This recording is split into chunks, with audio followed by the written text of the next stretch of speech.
Hello, welcome to the Grace Kid podcast. Thanks for joining us this week. Before we get into our story for today and our question of the day, I have two special guests with me, and they are going to introduce themselves. Hi, I'm Bram.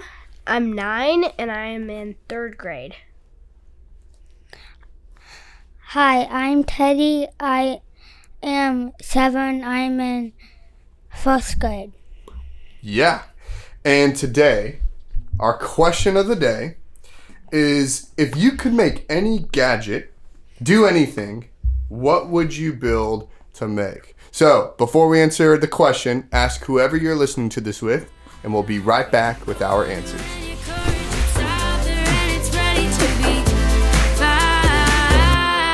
Jesus is calling, open your eyes, no need to fear now, 'cause he's on your side, just let go, and you'll find that he is everything you need. What are you waiting for? What are you waiting for? What are you waiting for? What And we are back. So, Bram, if you could make any gadget do anything, what would you make? I would probably make like a wristband where if I just tapped a little button, it would just deploy like a shield Whoa. around me. So. Would it be like, would people know it's there, or would it be like invisible? It would be there, but it would look like a regular wristband. But then there would be just like one specific symbol I tap. Oh, that's pretty cool. Teddy, if you could invent a gadget to do anything, what would you make? It would be a gadget that could make me shapeshift into any animal. Any animal? Whoa. Okay, so hold on. If you had to pick one animal, though, that you would shapeshift into, what would you pick? A penguin. A penguin? Why a penguin? Because it's my favorite animal. Oh, do you think you could live like a penguin in Antarctica? Yeah. You could? Do you like the cold? Yeah. Oh. I want it to snow. Really? Oh, okay. So, all right, well, I was telling them this earlier, I think I would make a microwave. And I think I've said this on here before. I would make a microwave that you just like load up with food and stuff. Maybe it's hooked up to like the refrigerator or something and the pantry. And essentially you'd go up to it. It'd be like a touchscreen, like an iPhone or iPad. And you would pick what you want to eat and then hit like make. And then like a microwave, it'd be like 5 minutes or something. And then once it's done, you open it up and there's your food, like your food. So it would be like a whole steak, mashed potatoes, blue Gatorade, enchiladas, maybe, I don't know, tacos. What else would you guys want? Quesadillas. But what if you don't have the food? See, that's why it probably doesn't exist. I got to come up with a better one. Or, I don't know, maybe you put it all in something and it's like a vending machine. Oh, yeah. Actually, that would make sense. Maybe it's something like that. Yeah, it might be like a vending machine. Or you could just hook it up to the store. Ah, true. It's like black. Yeah. All right, well, that's our question of the day. I hope you guys came up with a good gadget that would change the world. But it's time for our story. So if you were with us last week, or if you've listened to it, I encourage you to go back. We are now at the end of Jesus' life. And today we're going to talk about his death and also his burial. And so last week we learned about Jesus, how he was betrayed, that they were in the garden, they were praying, he comes, and they had fallen asleep. The disciples had fallen asleep. So he's like, guys, just stay up with me. And then he goes away. He's like praying to God, God, if there's any other way, like take the cup from me, like any other way. And he goes back to the disciples and they're snoozing. They are asleep again. And so anyway, what we had finished with was Jesus gets arrested. And so he gets arrested and he goes on trial. They try to, it's like between Jesus and Barabbas, and still they choose Jesus to be killed. And the soldiers mock him and they beat him. and he gets crucified. So that's where we get like the cross image from. Like, have you guys seen a cross before? Yeah. Yeah. And we know now that the cross for us represents who? Jesus. Jesus and his death. And so he gets hung on a cross, and then he's up there. And this is what it says in Matthew 27 verse 45. So Jesus is on the cross. It says, at noon darkness fell across the whole land until 3 o'clock. Does it get dark at noon? No. No, Usually. No.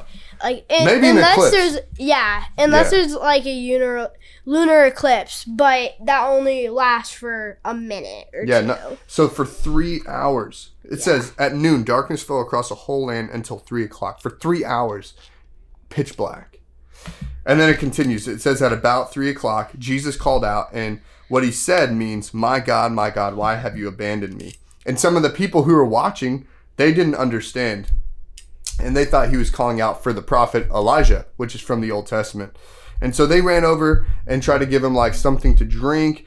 And they were like, wait, let's see if Elijah comes to save him. Like, let's see if what he's saying actually happens. But then Jesus shouted again, and it says he released his spirit. He died.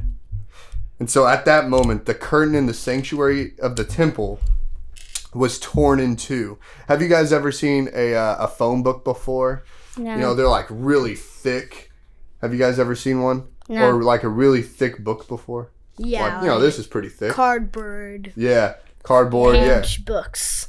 Yeah. Yeah. And it literally, that's how thick it would have been. Maybe even thicker. And it tears in two. And so it tears, the earth shakes, rocks split apart, tombs opened.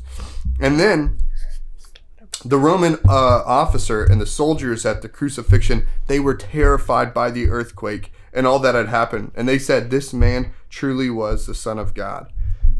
And so let's stop right there. If you guys were to, if we witnessed this, if we saw all of this happen, there's Jesus on the cross, and knowing what we know, that he's the Son of Man, he is God, he's our Savior, and it's pitch black, and then like an earthquake happened, what would your reaction be? I'd be pretty sad. Sad? I would be scared. Yeah. It even says that the Roman officers and the soldiers, they were terrified. I could only imagine, like, seeing this, and then an earthquake breaks and starts happening and stuff is crashing, and you would be like, what is going on? And it even says that the soldiers, they said, this truly was the Son of God. And so people, some of the followers of Jesus, they saw this from afar. And it continues. So as evening approached, Joseph, who was a rich man who had become a follower of Jesus. So this guy, he was a follower of Jesus, learning from him, went to Pilate and asked for Jesus' body. And Pilate issued an order to release it to him. And so Joseph took the body, wrapped it in a long sheet of clean linen cloth.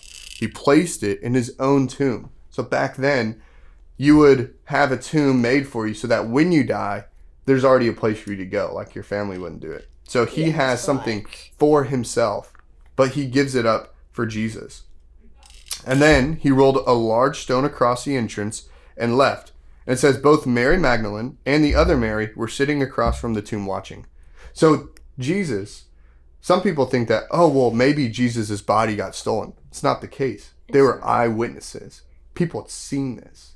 And so then it continues. The next day on the Sabbath, the leading priests and the Pharisees went to see Pilate, the head guy.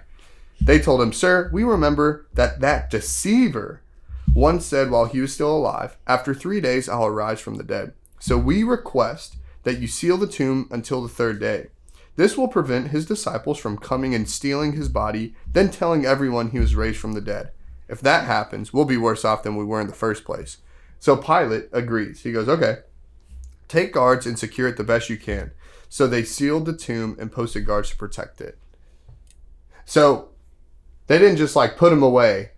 Even the other people, the Pharisees, these people were like, yo, you need to send what to the tomb? Guards. You have to send guards to protect it. And so with this story, what does this teach us about Jesus? Or what do we learn from this story?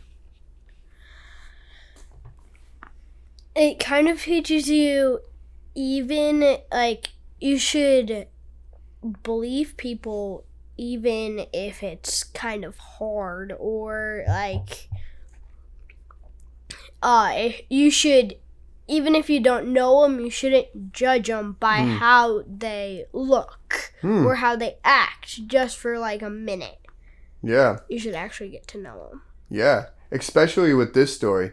Like, they probably were like, even the Romans were probably like, should we believe what these people are saying? But they just go along with it anyway. And even more, it does teach us too that Jesus was fully man. Mm-hmm. He was a man. Like, we talked about this. He was God. Yeah, he was both. But this is where he was showing that he was man. Like, everyone will die at some point. Mm-hmm. But what we're going to learn about next week is that Jesus didn't just die. I think it also shows us, like, because we know what happens next. The story is not over. Yeah. It's not over. So it's not over. He's coming back. Yes, he is. And not just at the very end, but he comes back. He comes back again in this story. So before we wrap up, we have a challenge for you. And our challenge is to read the story of Jesus' death. So that story comes from Matthew 27, and you can start in verse 11. So read the story of Jesus' death and think about, what would it mean for us to be there and witness it? Think about that. So that wraps up this episode of the podcast. Thank you so much for listening, and we'll see you later. Goodbye. See ya. I will sing for you. I'll sing praise for you. I will sing for you. I will sing praise. I will sing praise for all of my days. Yeah, I will sing praise. I'm gonna keep walking the way. Yeah, I'll sing praise. 'Cause you're the one faith. Yeah, I will sing praise.